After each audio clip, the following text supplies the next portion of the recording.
this is the public hearing. Okay, when we ask everybody done, I'll ask, Aaron, here, thank you. Hi, everyone. My name is Erin Kinan. I'm a Dutchess resident up in Red Hook. I work at the polls for the Board of Elections on Election Day, and I'm a staff member at Bard College. And I just want to comment on the aspect of the Board of Elections part of the budget. So that's what I'm here to speak about. First, I just want to talk a little bit about a story that I have for you as I'm a mom. I have a 15-year-old son, and I was asking him recently when I was speaking about voting, where he was saying that he didn't really understand what voting was about, even though I've been a Board of Elections poll worker for the last 10 years. I ran for office up in Red Hook a long time ago. And so I'm here to ask legislators to think a little bit about how some of the funds in the budget could be applied to funding the New York State required voter action plan. So this is something that we don't see it as residents. Maybe it's something that actually happens. But the New York State requires the Board of Elections to identify a registration activities coordinator who, and I quote from the law, New York State Law 32124B, that this coordinator is responsible for initiating contact with each school district, college, and university within the areas served by the board to request that such school district, college, and university designate an administrative liaison who, together with the registration activities coordinator, shall plan, prepare, and implement voter education and registration programs to enhance electoral participation. And this is supposed to be reported into the state.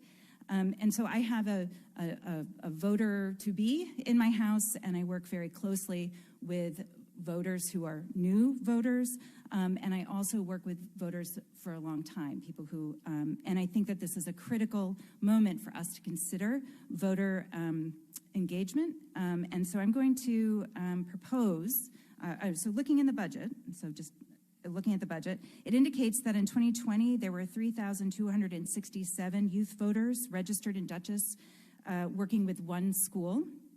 In 2021, only 2,300 youth voters were registered.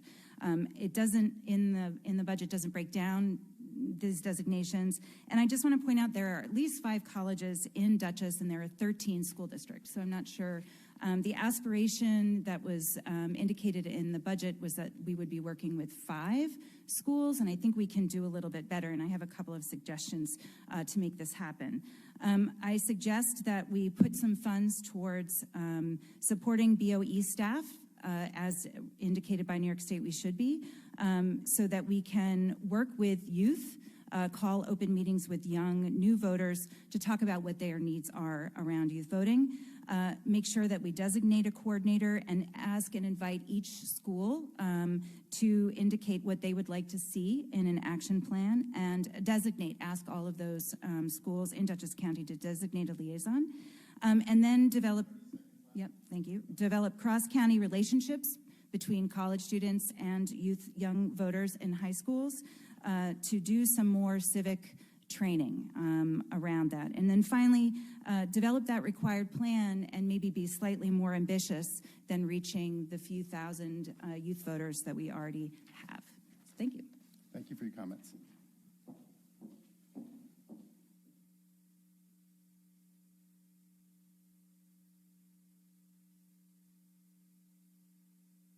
Sarah? Okay. Okay. Jonathan Becker?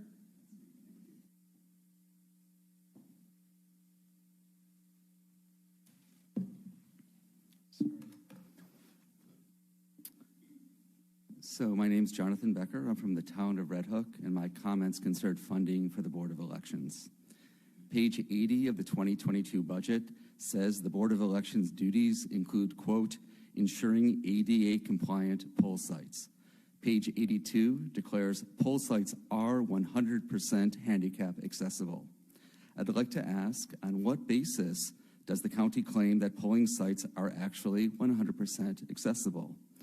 New York State law requires accurate ADA surveys prior to a poll site's designation or upon changes to facilities. I'm personally familiar, for example, with St. John's Church in Red Hook District 5.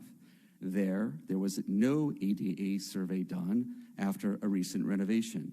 The last survey done in 2019 was half complete. It was not a survey at all. Documentary evidence of the survey's flaws and the site's many ADA shortcomings has been provided to the Board of Elections and to the county executive, and yet no action has been taken. Has the legislature or county executive done an accurate review of ADA compliance of each polling site in the county? Without seeing each survey and ensuring that surveys are accurate, I don't think the legislature can know which locations are ADA compliant and certainly cannot claim in its budget 100% handicap accessibility. My second point has to do with court costs. For the last 9 years, Commissioner Haight has been a central protagonist and loser in 3 lawsuits that have cost the county more than $100,000 in legal fees.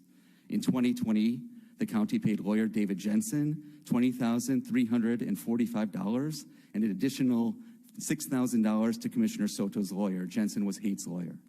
In 2012, a federal court required the county to pay all legal fees for a case in which Haight ignored a unanimous advisory opinion of the State Board of Elections.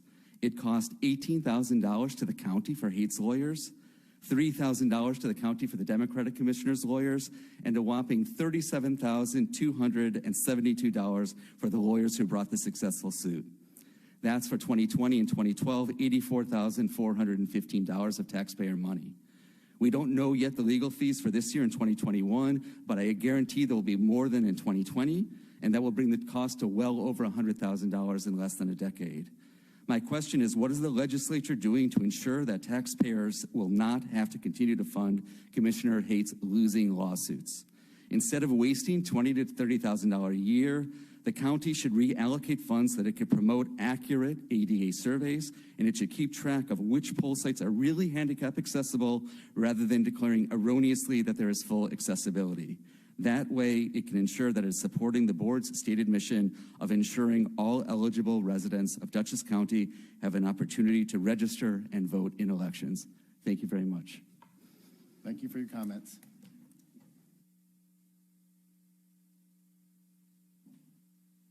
Cole Van Tassel. Okay. Is anybody else here wishing to speak to the legislature on the 2020